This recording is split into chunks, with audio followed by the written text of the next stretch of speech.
Dende que chegou o Partido Popular ao goberno, aínda que o goberno, como habitualmente, non suele estar presente durante os plenos, entraron como un elefante nunha cacharrería, facendo moito ruído, destrozando todo o seu paso, empregando as excusas máis baratas para justificar as privatizacións e os recortes, intentando reducir o ridículo o discurso de aquelas e de aqueles que defendemos por enriba de todo a sanidade pública, desprezando a opinión de todo e de todo aquel que non pense como a vostedes, aínda que sexa neste caso os doentes ou aínda que sexan neste caso os profesionais. Entraron vostedes como entran no resto de servicios públicos, destrozando, esnaquizando e aplicando o seu rodillo ideolóxico, vanagloriando o privado e ninguneando o público, actuando con prepotencia como realmente se suele comportar, despreciando os que non somos como a vostedes, insultando a inteligencia, ofendendo a memoria e destilando mediocridade no seu discurso. Insultan vostedes a inteligencia cando argumentan, por exemplo, que retirar o pleno dereito o acceso aos tratamentos de dispensación hospitalaria faise para igualar a prestación entre os diferentes territorios do Estado.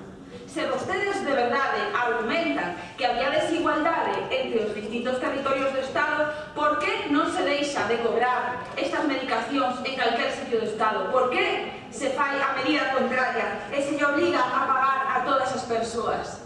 Claro, eso non o contan. Para igualar, pois igualamos a baixa, cobrándolle a todo o mundo, instalando o repago. Os seus argumentos son mediocres e desprecian, como xa dixen, a opinión das profesionais e dos profesionais que advirten do perigo de que as persoas, os doentes, poidan abandonar os seus tratamentos definitivamente ou parcialmente, que non os tomen adecuadamente. E que advirten, ademais, da tremenda desigualdade que vai xerar esta medida. Que lembramos, unha vez máis, que se lle aplica a pacientes con cancros graves de próstata, de rin, de mama, leucemias, de hepatite C, de citomegalovirus, que suelen ser pacientes de SIDA, e de moitas outras. Que se non toman adecuadamente os tratamentos, poderán padecer, no caso dos cancros, importantes dores, grave empeoramento, afectación de novos órganos, no caso da hepatite, dores abdominais, destrucción do fígado, cancro hepático, no caso do citomegalovirus, perda da capacidade de visión, dificultade respiratoria, danos cerebrais e incluso demencia. E todas estas que non nomeei, todas estas que non nomeei, perdón, intente aproximar, por favor. Si me aproximo máis, estou enriba do micro xa. Non, pero ahora que se... Teis moita... Espera un momento, entón. Porque ás veces é cuestión de colocarse frente ao micro. Señor Fajardo, non lle pedía a vostede opinión, por favor, estou a falar coa señora Solla. Por favor, a ver se intente falar agora, a ver.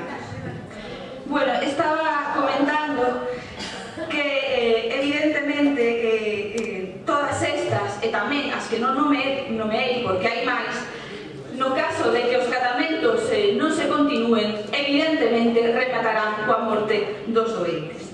Seguramente no turno do goberno, como fan sempre, enmarcado nese discurso mediocre que suelen empregar, chamarásenos catastrofistas, demagogos, populistas, verdade? Seguramente só teñen escrito no papel. A mí gustaríame saber que faría ou que pensaría se fosen vostedes, esas persoas enfermas, cunha esperanza de vida e cunha calidade de vida que dependa directamente, evidentemente, do continuar con estes tratamentos e cunhas pensións das máis baixas do conxunto do Estado. Ademais, xa está amosado que simplemente van quedar exentos do pago o 3,14% da poboación, por si se entra ademais a tentación de dicir que só vai a ser para uns poucos. Díganlles vostedes a esas persoas que non vai a ser para tanto. Díganlles vostedes que total, como non vai afectar a todo o mundo, que van a ser poucos, como xa dixo algún membro da Consellería. Díganlles que aplican esta medida a pesar de que xa recoñeceron que o aforro iba a ser francamente escaso, ou como xa se dixo aquí, prácticamente nulo, porque vai haber que investir e modificar as farmacias hospitalarias e os sistemas informáticos. Probablemente non llo digan, porque actúan vostedes de maneira cobarde. Prefiren esconder a súa responsabilidade detrás dunha excusa antes que recoñecer a súa ideoloxía, esa que permite que baixo o artigo 135 da Constitución se pague antes a débeda que sufragar a sanidade pública para todas e todos, incluída a destas persoas.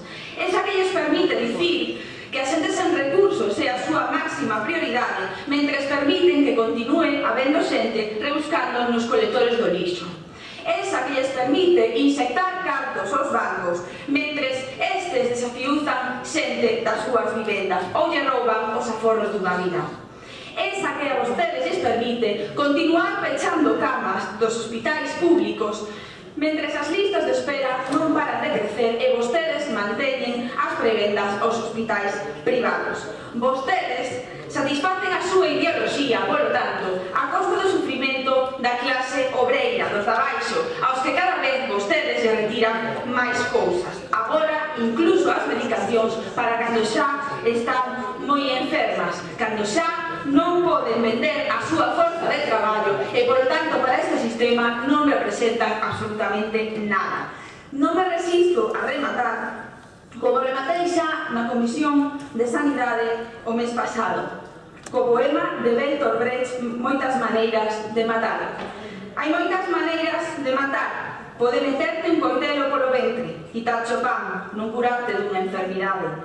Meterte nunha mala vivenda, empurrarte cara ao suicidio, torturarte beica a morte por medio do traballo, levarte á guerra. Só poucas destas cousas están prohibidas no noso Estado. Penso que non fai falla dicir máis nada.